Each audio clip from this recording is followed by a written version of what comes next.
안녕하십니까? 안녕하세요. 어색한가요? 제가 헬로 이렇게 인사해야 되나요? 예, 저는 기독교에 대한 감리의 선교국에서 미국 호피 원주민 선교사로 파송을 받고 2013년부터 지금까지 슌고포비 하이라이키, 슌고포비 행복의 집에서 사역하고 있는 박영진 목사입니다. 우선 이렇게 귀한 자리에 세워주시고 호피 땅에서 있었던 일들을 나눌 수 있도록 귀한 시간 허락해 주신 우리 사천제일교회 우리 손호문 담임 목사님과 그리고 평신도 지도자 여러분께 그리고 성도 여러분께 감사의 인사를 드립니다. 더불어 코로나 사태로 인해 어려움이 많은 가운데서도 저희 호피 땅을 위해 기도해 주시고 관심 갖고 또한 또 후원해 주신 이런 선교사에 동참해 주신 여러분께 다시 한번 감사의 인사를 드리도록 하겠습니다. 감사의 인사를 드립니다. 제가 제일 친한 친구거든요. 제가 친구가 없는데 제일 친한 친구가 우리 손호문 목사입니다. 그래서 더 떨리네요. 평소 때보다. 먼저 이제 호피 원주민에 대해서 잠깐 소개를 드리면 미국 서부에 애리조나주가 있습니다. 캘리포니아 바로 옆에 애리조나주가 있는데 거기 북동쪽에 오색 사막이라고 불리는 지역이 있어요. 거기 한가운데에 호피 레저베이션이 있습니다. 호피 원주민 거주 지역이 있는데 전체 면적은 충청북도보다 조금 작아요. 조금 작고 인구는 한 9,200명 정도 됩니다. 그리고 언어는 주로 이제 영어를 많이 쓰는데 이제 장년층들 40대 이상 되시는 분들은 이제 호피말을 사용을 하고요. 미국에 한 500개가 넘는 원주민 중에서 자기 고유 언어를 지키고 있는 그 부족이 한 20-30개 정도 되는데 그 중 하나의 부족이 호피입니다. 그래서 굉장히 자기들의 문화와 그 다음에 종교 이런 것에 자부심이 굉장히 큰 그런 부족이고요. 종교는 호피 전통 종교가 있습니다. 카치나라고 불리는 그런 신적인 존재를 믿는 그런 종교인데 그들에게 있어서는 이 호피 종교가 그냥 단순한 종교가 아니라 그들의 문화 그리고 그들의 삶에 아주 밀접한 관계가 있고 호피는 종교를 이야기하지 않고 호피 종교를 이야기하지 않고 호피를 말할 수가 없습니다. 그러니까 호피에게 있어서는 종교는 그들의 삶 자체예요.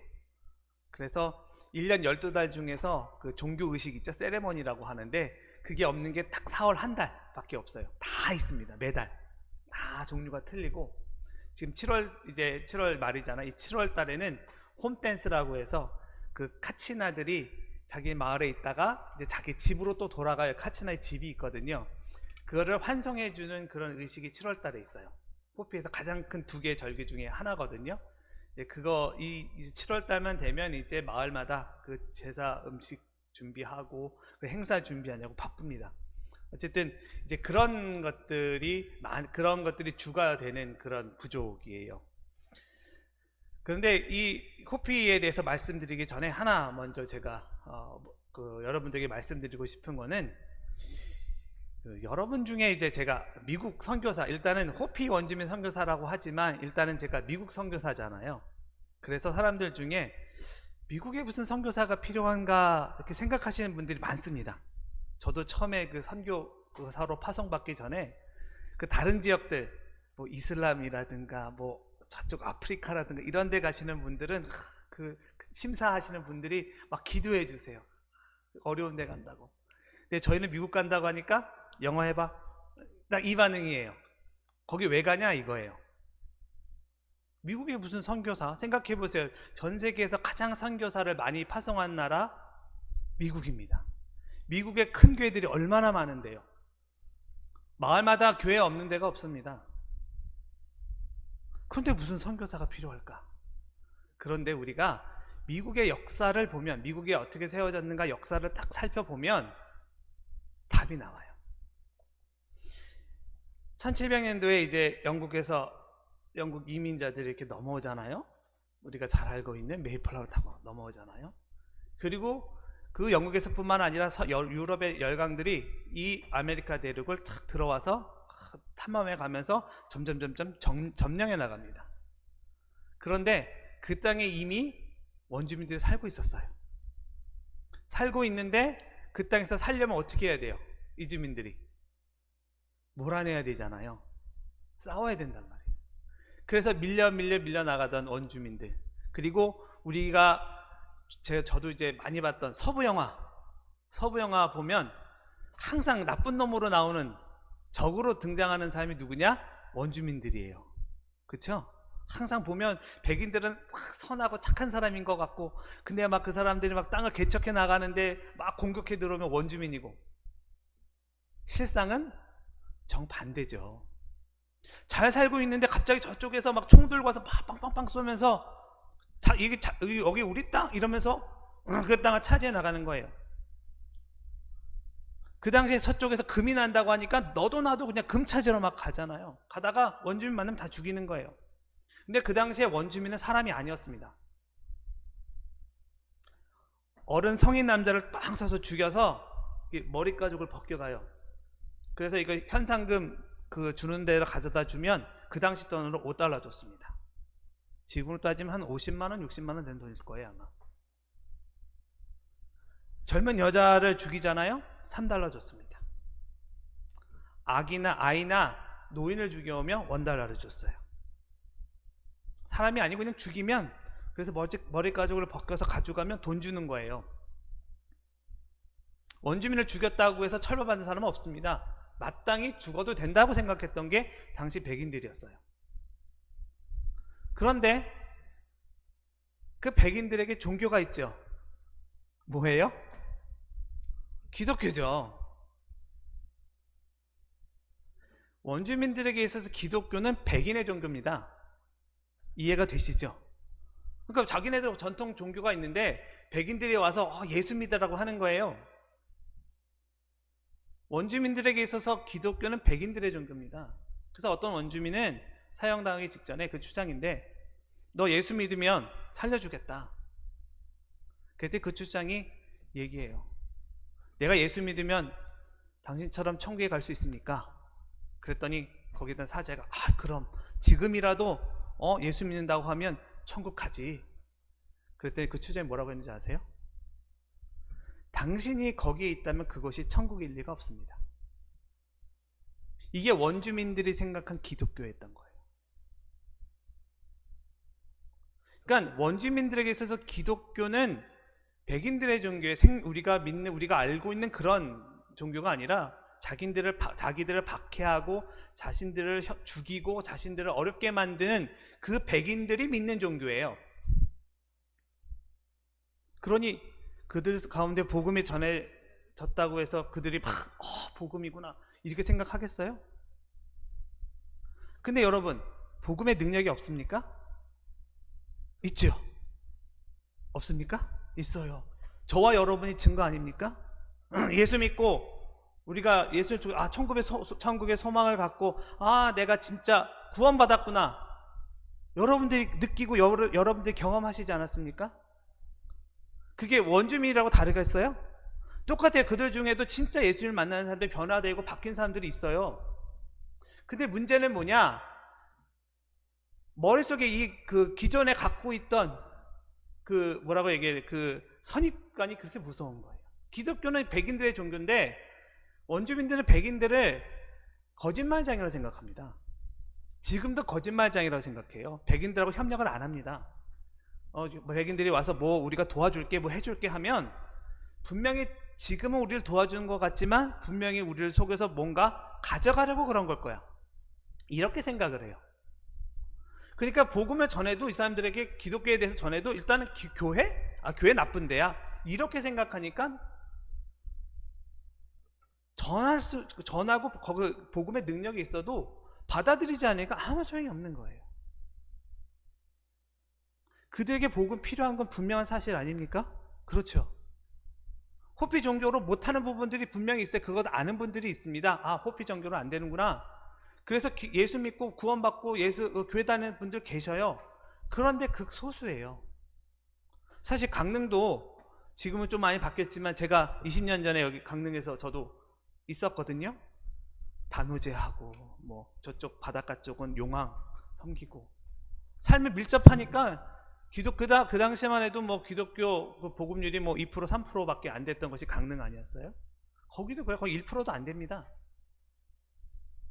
하지만 그 가운데서 여러분 믿었잖아요. 그러니까 호피도 그런 분들이 계셔요. 그러니까 우리가 가서 복음을 전할 이유가 분명히 있습니다. 그러면 복음이 그들에게 전해지기 위해서는 어떻게 해야 되느냐 고민을 많이 했어요. 그리고 한국의 선교대에 선교하면서 깨달은 바가 있습니다. 뭐냐? 우리가 복음을 전하기 전에 그들의 친구가 돼야 되겠구나.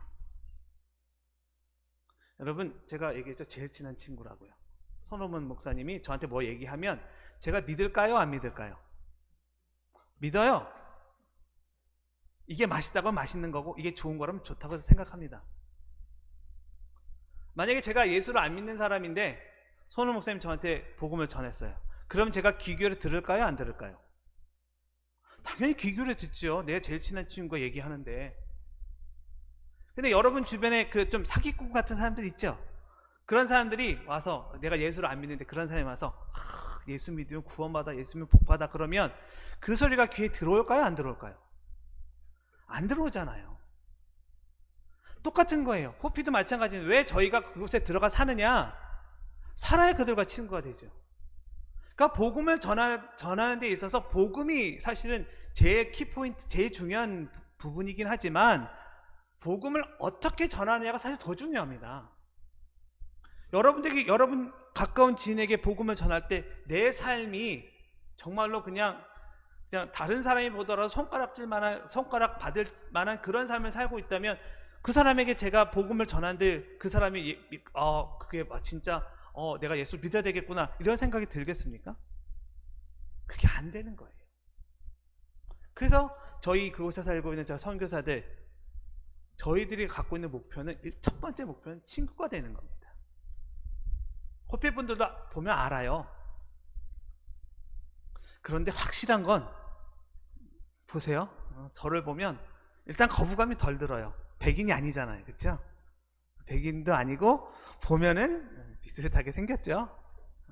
제가 그 일례로 제가 그 호피에 간 지 얼마 안 됐는데 그 옆에 교회에 다른 선교사님이 사역하는 교회에 한국의 선교팀이 온다고 와서 이렇게 머리를 깎아준다는 소문을 들었어요. 그래서 머리 깎으러 가자 갔어요. 그래서 들어가면서 안녕하세요 하고 인사했더니 한국말 어디서 배우셨어요? 한국말 정말 잘하시네요.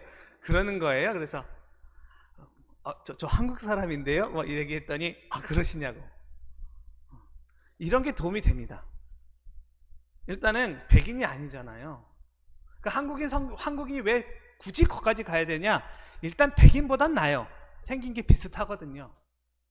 느낌상 일단 백인만 아니어도 먹고 들어가는 거예요. 그렇게 살고 있어요. 저희 아이들도 그 호피 안에 있는 학교를 다니거든요. 애들하고 친구잖아요. 그러니까 애들하고 사실 그런 게 없어요. 한국인이 뭐면 살짝 뭐 그런 걸 생각하는 애들도 있겠지만 아직 어린 애들 사이에서는 그런 게 없어요. 그냥 친구예요. 그러니까 저도 패스터, 목사, 박영진 목사라기보다는 제 아이들 이름이 이제 존 앤 제임스거든요. 존 아빠, 제임스 아빠. 느낌이 다르죠? 어떻게 했어요? 내 친구의 아빠 이것과 목사님 하고는 완전 느낌이 다르잖아요. 그러면서 친해지고 가까워지고 그렇게 복음을 전하고 있는 게 지금의 삶입니다. 근데 앞에도 얘기했듯이 이 호피가 기독교에 대해서 호의적이지 않아요. 그래서 여러분도 제 선교 편지를 보고 좀 아시겠지만, 그리고 영상을 시작하기 전에 예배 시작하기 전에 영상 보셨지만 이렇게 교회 같은 데서 사역을 하다가 갑자기 집으로 바뀐 그 장면이 있습니다. 이제 그때 저희가 마을 지도자한테 너희는 더 이상 이 건물에서 예배하지 마 그러면서 저희한테 편지를 보내서 사실상 쫓겨났습니다. 그렇게 잘못한 것도 없는데 어쨌든 지도자가 마을 추장이 그렇게 말했기 때문에 따른 거거든요. 미국의 그 가장 위에 있는 미국 헌법이 있습니다. 이거는 뭐 누구도 못 건드리죠. 그런데 그 미국 헌법 위에 호피법이 있습니다. 호피 전통과 호피의 그런 어떤 그 규례라고 할까요? 이런 것들이 그 법보다 위에 있어요. 그러니까 아무리 그 미국에서 허용되는 거라 해도 호피 안에서 우리는 안 돼 하면 못 해요. 그런데 그거보다 더 위에 있는 법이 있습니다. 뭘까요? 마을법입니다. 이 마을법은요, 바꿀 수 있는 방법이 없어요. 마을 구성원들이, 마을 리더들이 결정을 해야 바꿀 수가 있습니다. 호피 정부에서도 못해요. 그 마을법에 그걸 결정하고 주도적으로 하는 사람이 누구예요? 추장이죠. 추장이 결정을 하면 바꿀 수 있는 방법이 없습니다. 단 하나, 그 사람이 죽어서 추장이 바뀌든지, 그래서 바뀐 추장이 그걸 바꾸든지, 아니면 그 명령을 내렸던 사람이 자기의 마음을 바꿔서 그거 안 된다는 걸 된다고 해야 할 수가 있어요. 법으로도 못합니다. 그러니까 저희 입장에서는 추장이 명령을 했으니 어떻게 해요? 따라야죠. 사실 그 집주인도, 그 땅 주인도 가서 추장한테 좀 항의를 했대요. 야, 우리가 우리 땅에다가 거기서 예배하는데 왜 그거를 못하게 막냐? 그랬더니 추장이 뭐라고 얘기했냐면, 야, 넌 호피 사람이잖아. 그러면 추장인 내 말을 들어야지 왜 한국 사람 편 들어? 이렇게 나와요. 그러니까 저희가 와서 얘기 안 만나줍니다. 아예 만나주지도 않아요.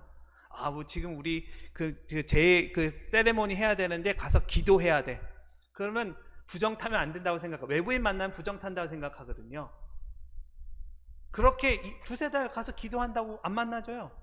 뭐 이런 평가, 뭐 만나기 싫으면 만나기 싫다고 하면 만날 수 있는 방법이 없죠. 그러니까 방법이 없으니까 지금까지 계속 좀 어려움을 겪고 있는 상황입니다. 하지만 여러분, 그런 어려움 중에서도 제가 계속 그곳에서 사역할 수 있었던 가장 큰 이유는 건물 교회는 이뤘는데 사람 교회를 찾았다는 거예요.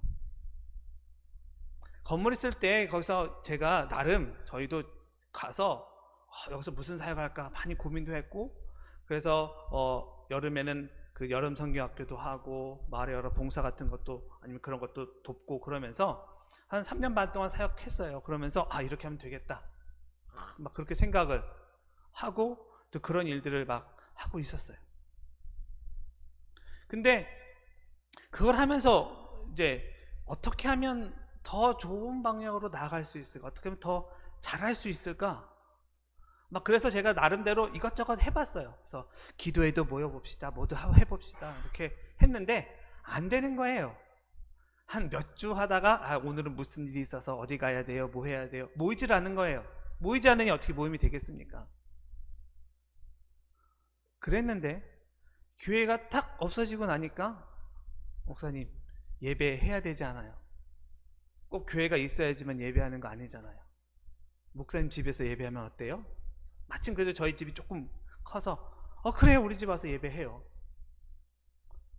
저희 집에 모여서 예배합니다.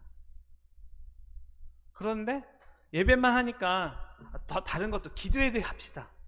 제가 하자고 한 게 아니라 기도회 하자는 거예요. 그래서 저희 집에서 계속 모이긴 그런데요 그랬더니 우리 집 거실에서 하자고. 거실에서 기도회 하는 거예요. 그러더니 우리 바느질 모임도 합시다. 하자고 할 때는 안 하고 자기들이 알아서 하자는 거예요. 그러더니 그 바느질 막 하다가 재밌잖아요. 그러니까 마을 그 회관에 가서 거기 있는 관계자한테 우리가 점심도 주고 재료도 제공할 테니까 여기서 바느질 모임 하면 어떻겠냐고 하자는 거예요. 그래서 했어요. 교회에 있을 때는 하자고 해도 안 하더니 교회가 없어지고 나니까 자신들이 움직이는 거예요. 제가 그분들을 포기하고 이제 교회 없으니 그만하자 이런 마음이 들겠습니까? 그분들이 하자고 하는데 그분들을 위해서 제가 지금까지 사역하고 있는 거예요. 그 두 번째는 뭐냐, 이게 오늘 본문의 핵심이기도 한데요, 오늘 본문에 보면 엘리야가 하나님께 부름을 받고 아하방에 가서 선포합니다. 이제 비와 이슬이 내리지 않을 거다. 가뭄이 들 거다.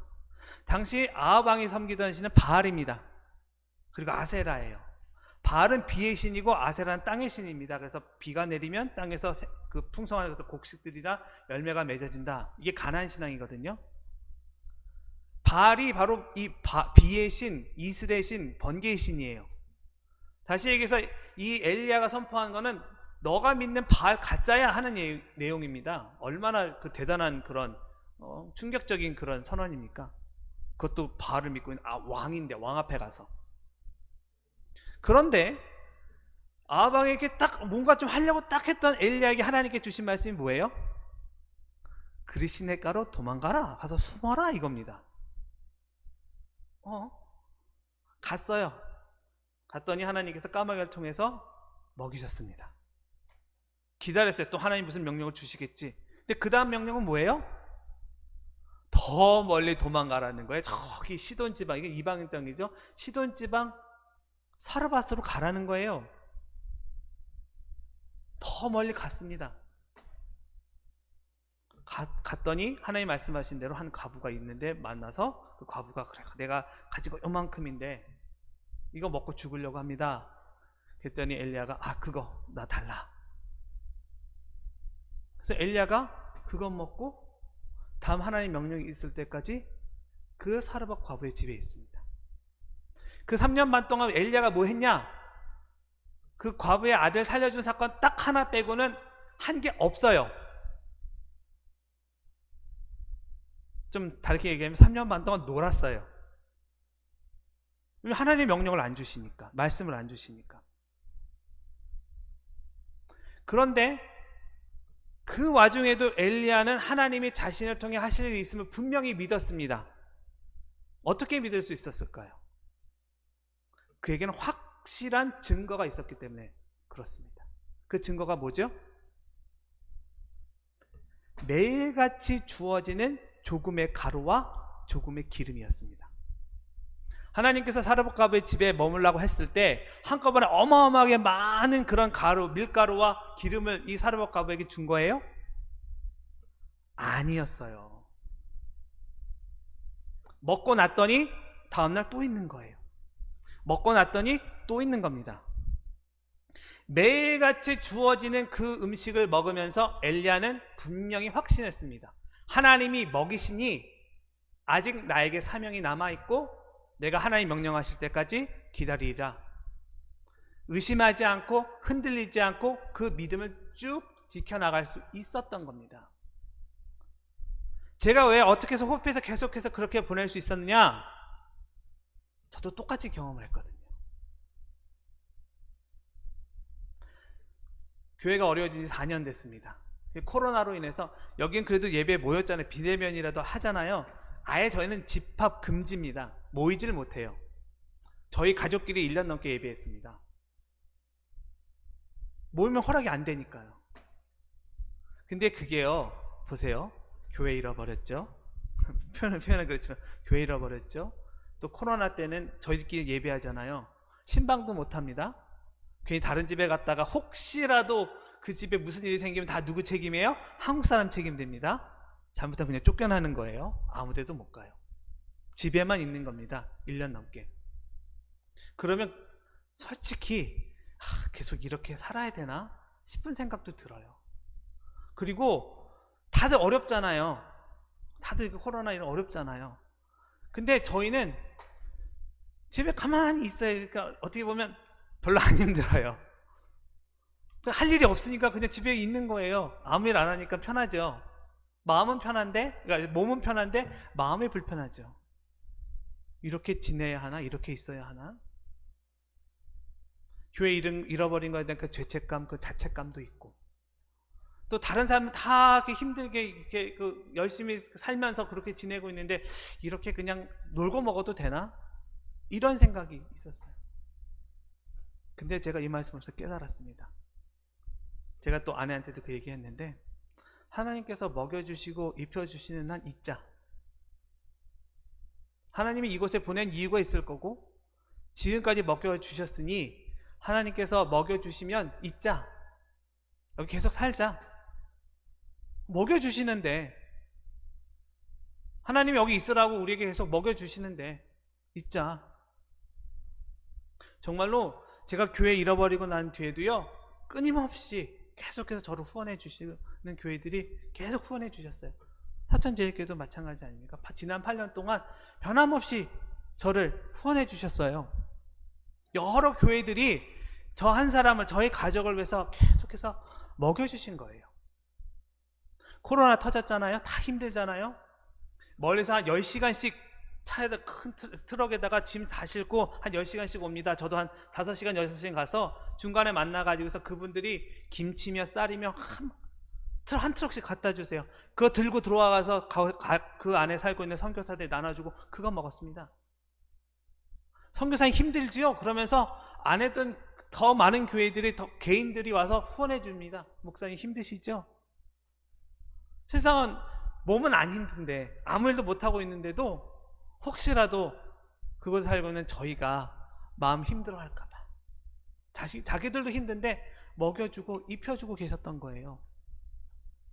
그 모습을 그걸 경험하고 나니까 여기서 일단 하나님이 다음 말씀을 주시기까지 내가 여기서 있어야 되겠구나. 그래서 있었습니다. 그리고 하나님께서 저에게 다음 할 일을 알려주셨어요. 바로 다시 교회를 새로 짓는 거였어요. 저희 나오기 바로 직전 한 주 전에 저희 교인 한 분이 자기 살고 있는 그 집 짓고 살고 있는 그 땅, 거기에 빈 데가 있으니까 거기다가 교회 짓고 예배하자고 그러는 거예요. 호피는 땅을 사고 팔 수가 없어요. 누군가가 그 땅을 이렇게 허락을 해줘야 돼요. 내 땅에 짓고, 사실 그 건물도 그분 거예요, 따지면.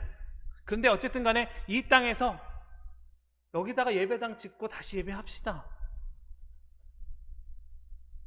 가장 힘든 일이에요. 사실 호피 안에서 뭘 하는데 건물 짓고는 이건 그게 중요한 게 아니라 땅을 얻는 것 자체가 중요한 일인데 그분이 허락을 해주신 거예요. 열왕기상 18장에 보게 되면 우리가 잘 알고 있는 사건이 나옵니다. 갈멜산에서 850대 1 사건 기억하시죠?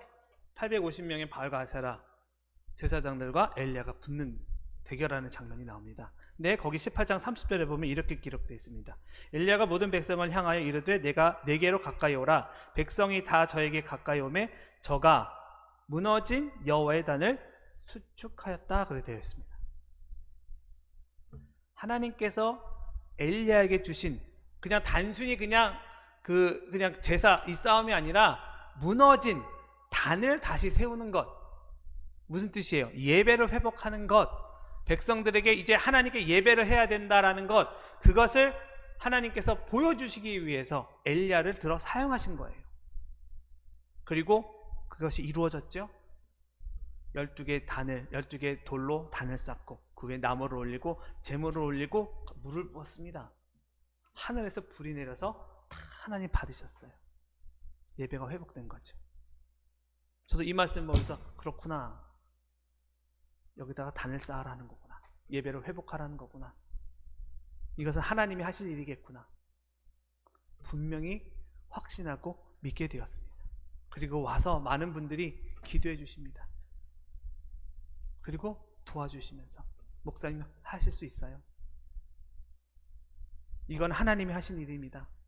저도 들어와서 이곳에 들어와서 성경보고 하면서 이것은 나에게 하나님께서 다음으로 주신 내 사명이구나. 그리고 이건 하나님이 하신다고 분명히 말씀을 통해서 나에게 보여주셨으니 엘리야를 그렇게 먹이고 입히셨던 것처럼 나를 그곳에 먹이시고 입히신 것이 지금껏 먹이시고 입히신 것이 다시 예배를 회복할 수 있도록 하기 위해서 이렇게 하신 거구나. 기존의 건물은 이렇지만 사람 교회를 세우시고 그 사람 교회들이 다시금 예배를 회복할 수 있도록 하나님께서 이 새로운 성전을 허락해 주시는구나 라고 확실히 믿을 수 있게 되었습니다. 이게 제가 여러분들에게 드리고 싶은 말씀입니다. 설교 제목입니다. 하나님께서는 하나님의 일을 하는 사람들 먹이시고 입히십니다. 때로는 의심갈 때도 있고요, 실망할 때도 있습니다. 뭐 저라고 안 그러겠습니까? 얼마나 실망이 컸겠어요. 그냥 다 정리하고 한국으로 돌아갈까? 이렇게 있으면 너무 송구하자. 다른 분들 어렵게 일터에서 삶의 터전에서 치열하게 그렇게 생활하시면서 그걸 헌금해서 보내주시는 거 아니에요. 사실 그것을 저희는 돈 쓸 때도 저희가 뭐 생활비로 먹고 쓰지만 죄송할 때가 많아요.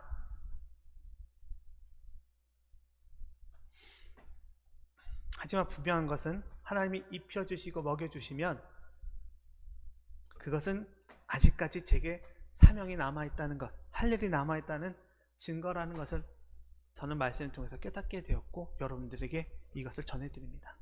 여러분도 하나님의 일을 하다가 힘들고 어려운 순간 옵니다. 하지만 하나님이 그 일을 할 수 있도록 도와주신다면, 그리고 계속해서 그 일을 할 수 있도록 밀어주신다면 하십시오.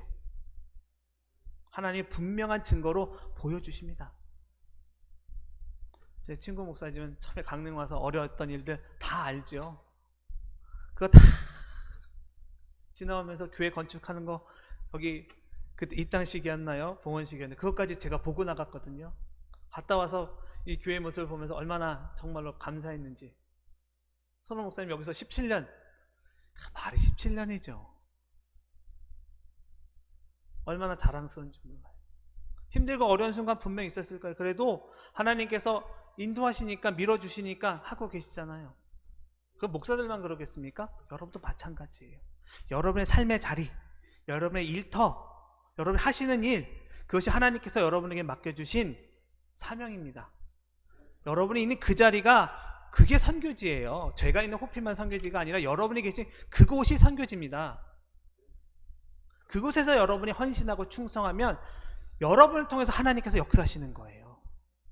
그리고 그것을 여러분들이 주변 분들에게 전할 때 그때 복음의 능력이 나타나는 겁니다. 저만 그런 경험을 하는 거 아닐까요? 여러분도 분명히 그런 경험을 하셨을 겁니다. 그러니 여러분들이 이 자리에 나와서 하나님께 예배드리는 거 아니겠습니까? 바라고 소망하기는 여러분이 계신 그곳에서 최선을 다해서 주의 일을 감당하십시오. 엘리야에게 그랬듯이, 그리고 저에게 그렇게 하셨듯이 하나님께서 여러분을 분명히 먹이시고 입히실 겁니다. 분명한 증거로 보여주실 겁니다. 이런 은혜와 축복이 늘 여러분 함께 하시길 주의 이름으로 축원드립니다. 기도하겠습니다.